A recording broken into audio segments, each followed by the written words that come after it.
أعوذ بالله من الشيطان الرجيم.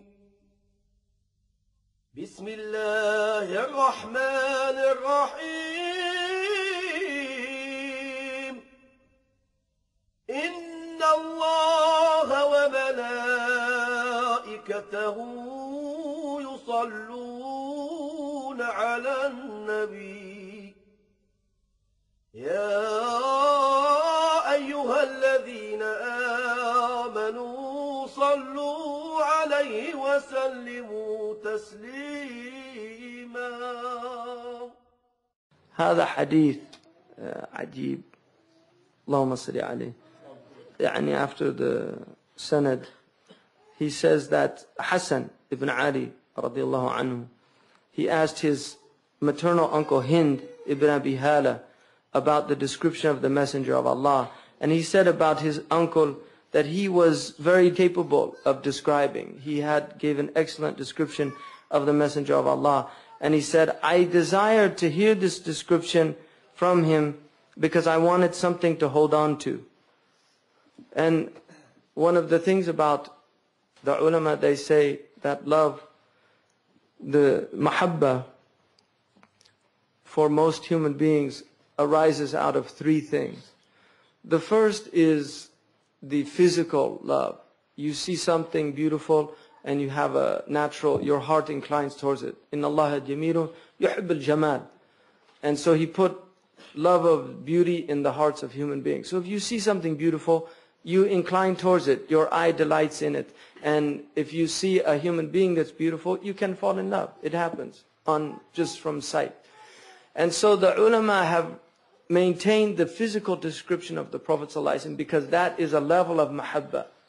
To actually hear how beautiful he was. And he was the most beautiful human being. He was more beautiful than Yusuf alayhi salam. And one of the gifts of this ummah is that we have an exact description of him, that it's as if you're looking at him, because of this desire to keep this description of the Prophet ﷺ so that people could have a physical attraction to him as well as the first stage of love.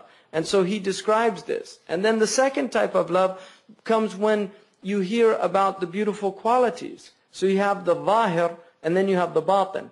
You have Jamal al-Zahiri, which is outward beauty, and then you have Jamal al-Batini, which is inward beauty, which is akhlaq. And so they move to the akhlaq of the Prophet ﷺ.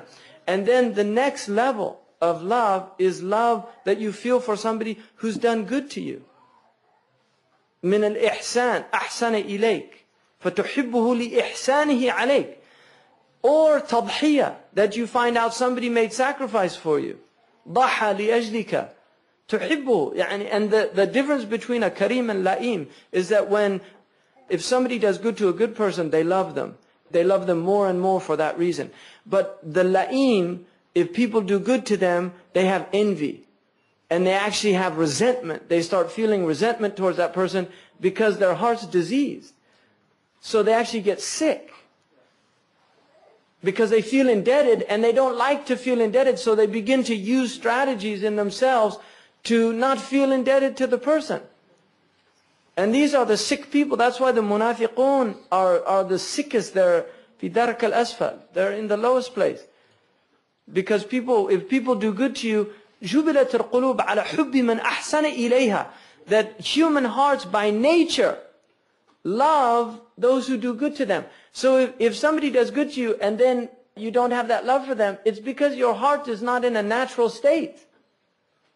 It's in a diseased state. And so if you knew what the Prophet ﷺ did for you, you would fall in love with him. If you knew that and not just for you, for humanity, his concern wasn't just his sahaba, his family. Most human beings, their concern is limited. Their concern might be their wife or their children, their husband, their family, their extended family. Some people, their concern is the community. They actually extend beyond. And they actually care about if there's poor people in the community, they want to find out and help them because it's about heart. The bigger the heart, the more capacity for love. The smaller the heart, the less capacity for love. And it grows like a seed.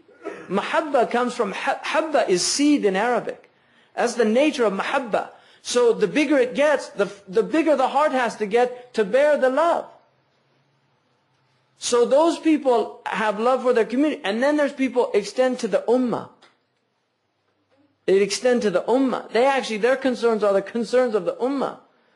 They actually think about people in other places. Sayyidina Umar said his concern was animals.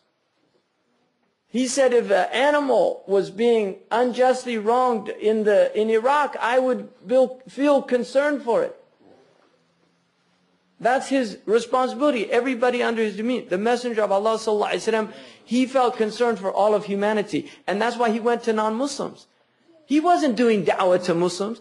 This is wild. Everybody in here is Muslim. I'm talking to Muslims. He was concerned about the people outside who hadn't heard. And that's why he went, كَانَ يَتَعَرَّضُ نَفْسُهُ عَلَى الْقَبَائِلِ. He used to go and literally, in what most people would consider humiliation. He was a sharif. He was a sharif in his qawm before Islam. He was a sharif in nasab. He was from the aristocratic clan of Quraysh. He was going to the Ghifaris, to the lowest tribes on the peninsula, and talking to them about Islam, humbling himself before them, bearing patiently. Once you realize he did that for human beings. I mean, this is why he did it, for humanity, and then you begin to feel love. And the more you know that he did for you, the more you should be feeling this love for him. Sallallahu Alaihi Wasallam. So this physical description is what he's talking about.